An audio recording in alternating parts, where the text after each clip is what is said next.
پورا ملک اس وقت ایک سوگ اور غم کی فضا میں ڈوبا ہوا ہے. جیسے ہی خبریں آئیں کہ کس طریقے سے عمران خان صاحب اپنا ٹائم گزار رہے ہیں اٹک جیل میں، کس طرح مکھیوں اور مچھروں کی بہتات ہے اور جائے نماز بچھانے کی جگہ نہیں ہے، اور جو ان کو کھانا دیا جا رہا ہے اور ایک بالکل چھوٹا سا سیل ہے جس میں نہ چاند نظر آتا ہے، نہ سورج نظر آتا ہے، نہ روشنی نظر آتی ہے، اور ایک چھوٹی سی قبر ہے جس میں عمران خان صاحب کو داخل کیا انہوں نے وہاں پر اٹک میں. تو ہر شخص جو ہے وہ بے چین ہے، کوئی گھر میں ہے، سڑک پر ہے، گلی میں ہے، وہ بے چین ہے. یہ تو عمومی طور پر اس وقت پاکستان کی فضا ہے، اور لوگوں کا پہلی دفعہ میں نے دیکھا ہے جو کانفیڈنس گورنمنٹ کے اندر، اس ملک کے اندر جو کانفیڈنس ہے وہ شیٹر ہوا ہے. اور بڑے بڑے وہ لوگ جو بہت ہی زیادہ پاکستان سے جن کی محبت ہے انہوں نے چپ سادھ لی ہے، وہ خاموش ہو گئے ہیں. اسی بیچوں بیچ کل بلاول بھٹو کی ایک تقریر ہے جو موضوع گفتگو ہے، اس میں انہوں نے بڑے معنی خیز فکرے بولے ہیں. انہوں نے کہا ہے کہ میں کہتا ہوں نواز شریف صاحب سے اور اپنے والد آصف علی زرداری سے کہ ایسے فیصلے نہ کریں جن سے آنے والے وقتوں میں ہمیں بھی اسی عذاب کو جھیلنا پڑے، اسی حالات میں گزرنا پڑے جن حالات میں آپ نے گزشتہ 30 سال میں پالیٹکس کی ہے. بڑا معنی خیز جملہ کیوں انہوں نے کہا اس پہ میں آپ کو بتاتا ہوں. لیکن سب سے پہلے جو عمران خان صاحب کے ساتھ ہو رہا ہے، امریکہ نے تو خیر اس پر کہہ دیا کہ جناب ہمارا کوئی تعلق نہیں ہے. انہوں نے تو ایک طرح سے جو حکومت پاکستان نے کیا اس کو انڈورس کر دیا، یہ کہہ کر کہ یہ پاکستان کا انٹرنل معاملہ ہے اور ہم پولیٹیشینز پر بات نہیں کرتے.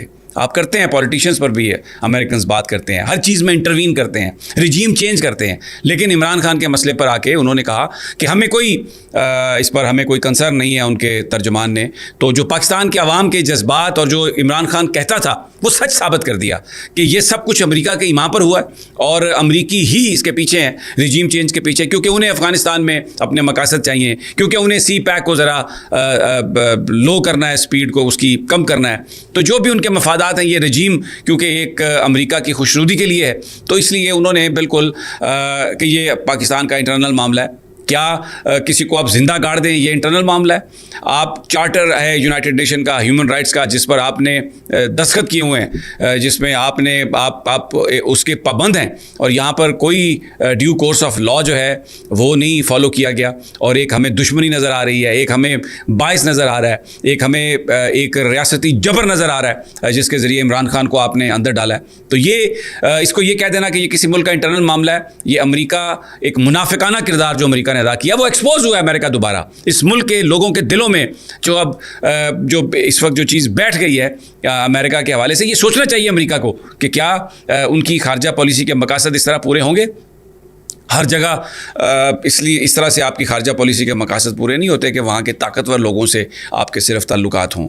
عوام اگر ساتھ نہ ہوں تو کوئی کچھ بھی نہیں کر سکتا. بہرحال یہ امریکہ نے اپنے آپ کو ایکسپوز کیا. یونائٹڈ نیشن میں جو ڈپٹی اسپوکس مین ہے فرحان حق، انہوں نے یہ کہا کہ اقوام متحدہ کے جو سیکریٹری جنرل ہے وہ پاکستان کی صورتحال کو دیکھ رہے ہیں اور ہم اس کو واچ کر رہے ہیں، اور تمام جو پارٹیز ہیں اس میں ان کو ہم یہ کہتے ہیں کہ ریسٹرین شو کریں، آپ اس پہ انتہا پسندی شو نہ کریں. حکومت پاکستان سے یہ کہا ہے کہ انتہا پسندی مت شو کریں، اور یہ بھی کہا ہے کہ جو ڈیو کورس آف لا ہے، یعنی جو ایک قانونی طریقہ ہے، آپ اس کو، ابھی سیشن کورٹ کی سزا ہوئی ہے، ابھی کوئی ہائی کورٹ کی سزا نہیں ہوئی، ابھی کوئی فائنلٹی نہیں آئی، ابھی کوئی سپریم کورٹ کی نہیں ہے، تو آپ نے اگر ان کو رکھنا ہے جیل میں تو آپ بالکل اس جگہ پہ رکھیں جہاں وہ ڈیزرو کرتے ہیں. آپ نے 9/6 کا یا 9/11 کا آپ نے وہ جو ایک چھوٹی سی زندہ آپ نے قبر بنائی ہوئی ہے اس کے اندر آپ نے ان کو رکھ دیا. لیکن بہرحال قرآن شریف پڑھ رہے ہیں عمران خان وہاں پر، اور میسیج یہی ہے کہ میں قرآن پڑھ رہا ہوں اور یہ قرآن جو میں پڑھ رہا ہوں مجھے طاقت اور ہمت دے رہا ہے، اور اپنی قوم سے کہا ہے کہ آپ نے جھکنا نہیں ہے، آپ پرامن رہیں اور احتجاج کریں، اپنے ذہنوں میں یہ بات بٹھا لیں کہ ہم نے اس سسٹم کو تبدیل کرنا ہے. بہت بڑا میسیج ہے عمران خان کا، یہ بہت بڑا میسیج، صبر کا، شکر کا اور اللہ کے اوپر مکمل ایمان کا یہ میسیج ہے. ان کی فیملی کو ابھی تک ملاقات کی اجازت نہیں ملی. ان کی اہلیہ جو ہیں وہ ملنا چاہتی ہیں ان سے، جائے نماز لے کے جانا چاہتی ہیں، اور بہرحال یہ انہوں نے کل کہہ دیا کہ کوئی بھی، دوبارہ یہ بات انہوں نے کہی کہ کوئی بھی فیصلہ ان کی منظوری کے بغیر نہیں ہے، چاہے کور کمیٹی ہے، چاہے ایپیکس کمیٹی ہے، جو بھی فیصلہ ہوگا وہ عمران خان صاحب کی اگر اپروول نہیں ہے تو وہ امپلیمنٹ نہیں ہوگا، اور وہ خود لیڈ کریں گے ہر چیز کو. تو یہ جو ایک صورتحال ہے یہ اس کے حوالے سے آئی ہے سامنے. اب میں بلاول بھٹو کی جو اسٹیٹمنٹ ہے میں اس کی طرف آتا ہوں. یہ پہلا موقع ہے کہ بلاول بھٹو نے ڈسپلے شو کیا جو کچھ ہو رہا ہے. مریم نے تو نہیں کیا، مریم سے توقع بھی نہیں ہے. مریم نواز شریف کی صاحبزادی ہیں جو ماشاء اللہ میں پیدا ہوئے, جن کی جو برتھ ہے سیاسی وہ جنرل ضیاء الحق نے کی, جنرل غلام جیلانی نے کی, پھر ان کی آبیاری ہوئی اور وہ پیپلز پارٹی کے ورکرز کے خون سے ان کے ہاتھ رنگے ہوئے ہیں. پورے 10 سال جب پنجاب میں بھی تحریک چل رہی تھی اور جس طریقے سے تب پیپلز پارٹی کے لوگوں کو مارا گیا, کوڑے مارے گئے, پیٹا گیا, نواز شریف ان کے ساتھ تھے, ضیاء الحق کے ساتھ تھے. 85 میں وہ وزیر اعلیٰ بن گئے تھے. تو اس لیے اور پھر اس کے بعد انہوں نے جس طرح جنیجو صاحب سے پارٹی چھینی, جس طرح جتوئی صاحب کو بٹرے کیا, پھر جس طرح اپنے ہی مینٹورز کو بٹرے کیا, وہ سب کے سامنے ہے. تو اس لیے یہ تو ہمیں امید نہیں ہے کہ مریم نواز کو اس طرح کی سٹیٹمنٹ دیں گی جس میں کوئی تھوڑا بہت نظر آئے سیلف کنٹرڈکشن. وہ تو اپنے وہ جھوٹ اتنا بولتی ہیں کہ ان سے تو آپ کوئی توقع ہی نہیں کر سکتے. میں معافی چاہتا ہوں, ان کے ساتھیوں کو, ان کے دوستوں کو بڑا برا لگے گا, ابھی حکومت بھی ان کی ہے, لیکن بہرحال جو سچ ہے وہ تو بولنا پڑے گا. بلاول بھٹو کی تربیت بے نظیر نے کی ہے بچپن میں, اور بھٹو کا جو خون ہے وہ بھی کسی نہ کسی پرسنٹیج میں وہاں پر موجود ہے. تو ان کی یہ جو سٹیٹمنٹ ہے یہ بڑی میننگ فل سٹیٹمنٹ ہے کہ آپ ایسا نہ کریں, یعنی وہ جو سازشیں ہوتی تھیں وہ نہ کریں. 30 سال کیا ہوتا تھا, کبھی پیپلز پارٹی اسٹیبلشمنٹ کے ساتھ مل کر نون لیگ کو ہٹا دیتی تھی اور پھر نون لیگ اسٹیبلشمنٹ کے ساتھ مل کر پیپلز پارٹی کو ہٹا دیتی تھی. تو کیا کہا بلاول نے, وہ کھیل نہ کھیلیں جو پچھلے 30 سال آپ کھیلتے رہے ہیں. ہمیں ایسا مستقبل دیں جس میں ہمیں وہ نہ کرنا پڑے جو آپ پیچھے کرنے پر مجبور ہوتے رہے ہیں. یہ بڑی میننگ فل سٹیٹمنٹ ہے.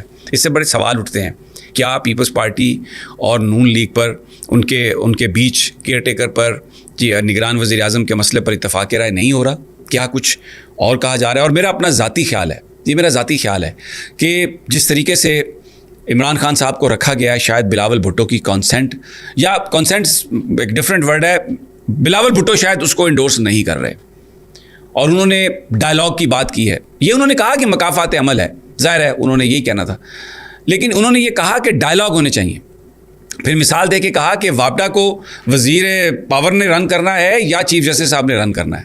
تو تمام سٹیک ہولڈرز کا ڈائلاگ ہونا چاہیے. بڑی میننگ فل بات ہے. وہ ریکنسیلیشن کی بات کر رہے ہیں, اور آگے جو پاکستان نے اگر موو کرنا ہے تو وہ اسی لیے موو کر سکیں گے کہ تمام سٹیک ہولڈرز بیٹھ کر بات کریں. عمران خان کا نام نہیں انہوں نے کوئی لیا. عمران خان, میں یہ نہیں کہتا کہ یہ انہوں نے کوئی جو بیان ہے یہ کوئی عمران خان کی سپورٹ میں دیا ہے, لیکن انہوں نے کہا ہے تمام سٹیک ہولڈرز. تو پاکستان کی پولیٹکس میں تو سب سے بڑا سٹیک ہولڈر اس وقت عمران خان ہے. کسی گلی میں جائیں, کسی گھر میں جائیں, کسی کوچے میں جائیں تو آپ کو نظر تو عمران خان آتا ہے. جھنڈا تو عمران خان کا ہے, لوگوں کے دل تو عمران خان کے ساتھ دھڑکتے ہیں. تو ایک بڑی میننگ فل بات ہے جو کہ صرف بلاول بھٹو ہی کر سکتا تھا, کیونکہ وہ محترمہ بے نظیر بھٹو کا بیٹا ہے. تو کبھی کبھی اس خون کی جھلک ہمیں نظر آتی ہے, ان کی باتوں میں کبھی کبھی یہ نظر آتا ہے کہ شاید انہیں کو پاکستان کا درد اور احساس ہے. ان کے والد صاحب زرداری, نواز شریف, شہباز شریف. اب آپ دیکھیں شہباز شریف کو کہ یہ رقص کر رہا تھا. دیکھیں یہ کون سا رقص تھا آپ کو پتہ ہے؟ یہ ویسے ترانہ تھا نواز شریف کے نام کا, لیکن یہ عمران خان کے جیل جانے کی خوشی میں ناچ رہا تھا. یہ پاگلوں کی طرح, دیوانوں کی طرح جو اس کا رقص تھا, یہ اس خوشی میں تھا کہ عمران خان کو ہم نے جیل بھیج دیا ہے, ہم نے آخری روڑا ہٹا دیا ہے. اور جوکرز کی طرح ناچ رہا تھا, جوکروں کی طرح ناچ رہا تھا. جیسے گڈی والا بندر ہوتا ہے نا, وہ چابی والا بندر اور چابی والا گڈا, ویسے ناچ رہا تھا.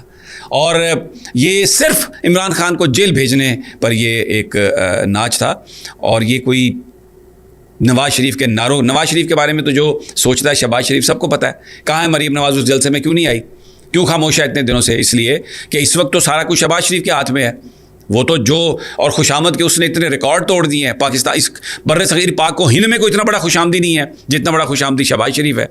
تو بہرحال یہ جو رقص تھا یہ عمران خان کو جیل بھیج کر اور اس کو اس چکی میں رکھ کر, جہاں پر آپ کو پتہ ہے اس کمرے کا دروازہ بھی نہیں ہے, اوپن واش روم ہے. اگر آپ واش روم یوز کر رہے ہیں تو کوئی بھی باہر سے اندر آ سکتا ہے. یہ سابق وزیر اعظم عمران خان جس نے پاکستان کو ورلڈ کپ جتوایا, شوکت خانم بتایا, جو بنایا, جو غریبوں کی بات کرتا تھا, اس کے ساتھ یہ سلوک ہو رہا ہے اٹک جیل میں. بہرحال اجازت دیجیے, اگلی ویڈیو تک انشاءاللہ جلد ملاقات ہوگی. اللہ نے کے بعد.